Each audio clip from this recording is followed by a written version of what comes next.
Welcome to the Deep Dive. Today we're digging into something really fundamental: sleep. Specifically, how mindfulness and meditation can work as, well, a natural, free way to get better rest, cutting through all that noise about expensive sleep aids. And if you're listening and thinking, yeah, sleep is a battle for me, you're definitely not alone. There was this Consumer Reports survey back in 2015. It found 68% of Americans have trouble sleeping at least once a week. That's a huge number. Right. And get this, 27% struggle most nights. It's become such a big deal that in that same year, Americans spent $41 billion on sleep aids and remedies. $41 billion, that's staggering. It's a massive amount of money for something our bodies are, designed to do naturally. And that really hits the nail on the head. Why pour billions into forcing something chemically when maybe the real issue isn't just biological? So what are we looking at then? We're going to explore how mindfulness gets to the root cause, that constant mental chatter, the stress. Mindfulness can be a primary tool to help you rest naturally, and importantly, effectively and at no cost. Okay, let's really unpack that. To find the fix, we first need to understand why sleep is so elusive for so many. What did our research point to as the main culprits? A lot of it starts upstairs in the mind.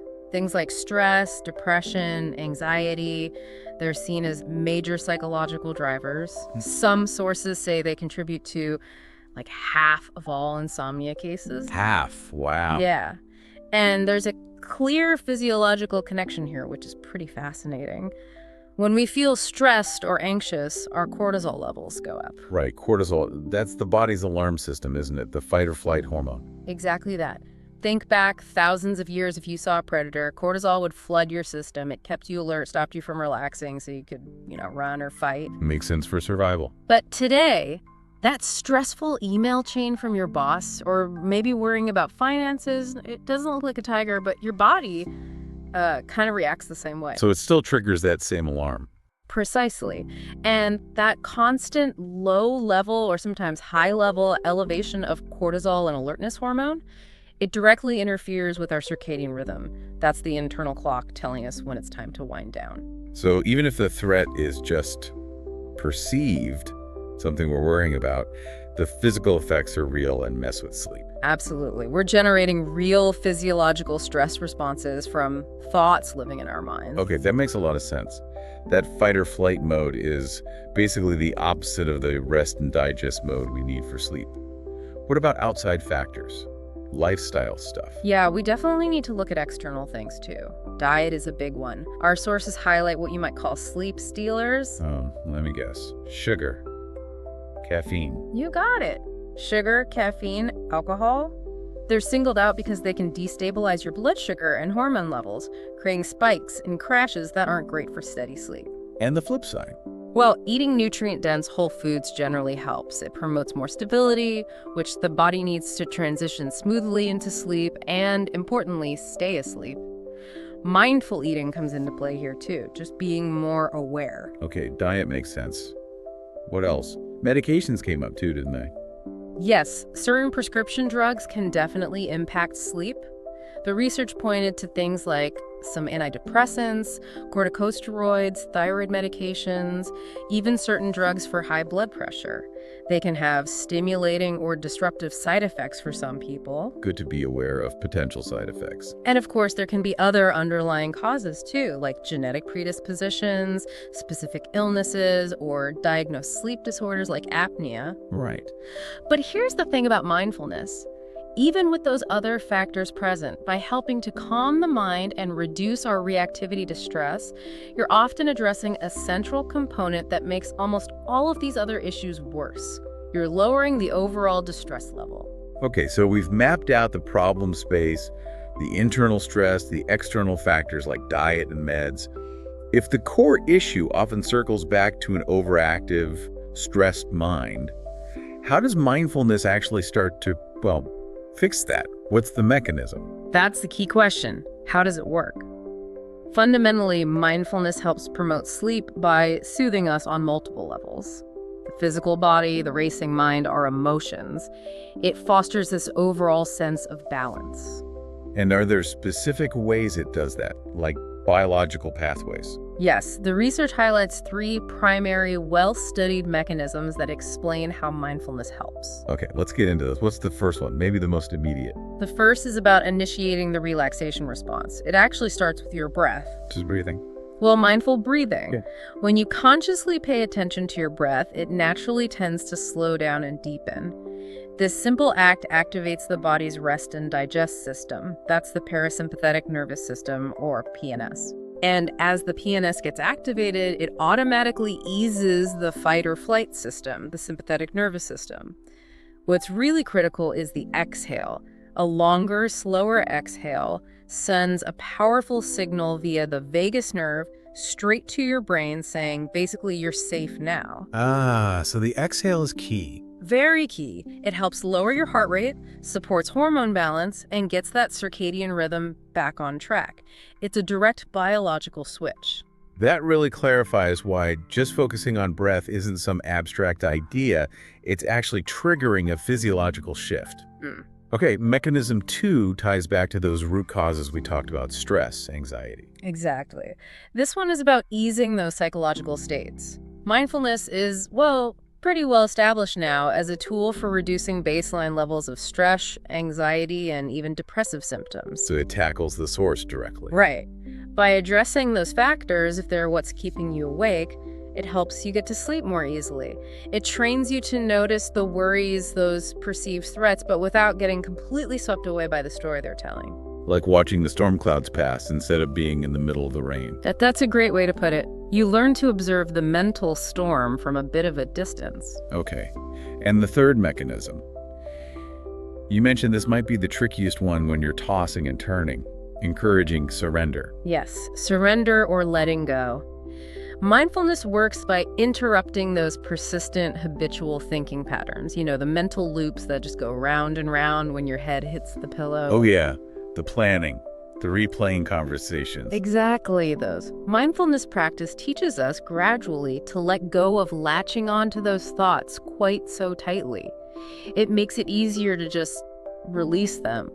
And when the mind quiets down, the body's relaxation response can actually kick in. But what about that feeling? You know, when you try to let go, you try to surrender, and it just makes you feel more tense because you can't. That frustration. That's a really common experience, and mindfulness addresses it through a core principle: non-striving. Non-stress. Yeah. It means if you're straining really hard to achieve some perfectly calm state of mind while meditating or trying to sleep, you're actually just creating more tension, more stress. Right, you're making not sleeping into another problem to solve. Precisely. Instead, mindfulness encourages this attitude of non-judgmental awareness. You just notice the thoughts, the feeling, the physical sensations with openness, maybe some curiosity, but crucially, without needing them to be different, without the pressure for a specific outcome like, I must fall asleep now. So the goal isn't necessarily to force sleep immediately. Exactly. The goal is more about creating the conditions where rest can naturally arise. One source had a great analogy. Falling asleep is a bit like digesting food. Right. You can't force digestion to happen faster. It just happens when the conditions are right. It's an unforced process. I like that, letting go of the forcing. Okay, so if the battle often starts in the mind, then preparation for sleep probably starts way before bedtime. Let's talk about practical steps, that sleep hygiene stuff, but maybe with a mindful twist. Absolutely. Preparation is key. And number 1 is definitely managing light, specifically blue light. Okay, tell us more. Darkness is the fundamental signal to your body that it's time to wind down. Light, especially blue light from screens, phones, tablets, computers, even TVs, actively suppresses the production of melatonin. Melatonin, the sleep hormone. Right. So scrolling through your phone in bed is basically telling your brain, hey, it's still daytime, stay alert, even if it's midnight. Not helpful. Definitely not. So dimming the lights in your house an hour or two before bed is good practice. And really critically, avoiding electronic devices for at least an hour before you want to sleep. That's almost non-negotiable if you want your natural melatonin production to kick in properly. Okay, light management is huge. Yeah. What about that mental clutter, the planning mind that kicks in? Ah, yes, the to-do list mind in bed. If you know you have a busy day ahead or just tend to mentally rehearse things, a super effective step is to actually write down your to-do list before you go to bed. Get it out of your head and onto paper. Exactly. It externalizes that mental load. Once it's written down, your mind is often more willing to let go of the need to keep running through it because the remembering task is kind of done. It encourages that surrender we talked about. That sounds like that scheduling worry time idea we hear about sometimes. Deal with it earlier so it doesn't pop up at 2 a.m. It's very related, yes. You're containing the planning or worrying to a specific earlier time. Then there's the environment itself, making the bedroom quiet, dark, cool, well-ventilated. Consistency helps too. Trying to stick to similar wake-up and sleep times, even on weekends, reinforces that rhythm. And what about those stimulants we mentioned earlier? Food, drinks. Right. Generally wise to avoid large meals, caffeine, nicotine, and alcohol for at least, say, 1 to 2 hours before bed. They are all stimulants in different ways. Even alcohol. Some people feel it makes them sleepy. That's a common misconception. While a drink might initially make you feel drowsy and help you fall asleep quicker, the research is really clear on this. Alcohol significantly disrupts sleep quality later in the night. It reduces the amount of deep, restorative REM sleep you get, and it often causes a rebound effect a few hours later, leading to wakefulness, maybe around 3 a.m. So overall, it's a definite sleep stealer, even if it feels like a helper at first. Good to know. Okay, we've covered the why and the how and the preparation. Let's get to the toolkit. If someone wants to start tonight, what are, say, 3 core mindfulness techniques from the research that are really actionable for sleep? Okay, 3 essentials. We need tools that give immediate feedback to the body, signaling safety and calm. So first, and probably the most direct, is the 4-7-8 breathing technique. This isn't just slow breathing. It's a specific pattern designed to really activate that parasympathetic rest and digest system. How does it work again? It's simple. You inhale quietly through your nose for a count of 4, then you gently hold your breath for a count of 7, and then you exhale completely through your mouth, making a gentle whoosh sound for a count of 8. In for 4, hold for 7, out for 8. Exactly, and you just repeat that cycle maybe 4 times. The real magic is in that long 8-second exhale. It's a powerful direct signal to your nervous system to downshift, helping to override that cortisol-driven alertness. Okay, 4-7-8 breathing. That feels very concrete. What about physical tension? So many people carry stress in their bodies. That leads perfectly to the second tool, the body scan meditation. This involves bringing gentle, non-judgmental attention sequentially to different parts of your body. Like from your toes up to your head. You can do it that way or head down to toes, doesn't really matter. You just slowly move your awareness, maybe noticing warmth, tingling, coolness, or perhaps tension. It's sometimes called progressive muscle relaxation because as you notice tension, say in your jaw or shoulders places, we often hold stress unconsciously. You gently invite it to release. So you're not just noticing, you're actively letting go of tension. Yes. The noticing itself often allows the release. You become aware of clenching you didn't even realize was there, and then you can consciously soften that area. It helps unwind the physical knots left over from the day's stresses. Okay. Breathing for the nervous system, body scan for physical tension. What about the racing thoughts themselves? The mental hamster wheel. Right, the core challenge for many. This brings us to the third key skill, which is really the essence of mindfulness practice applied here.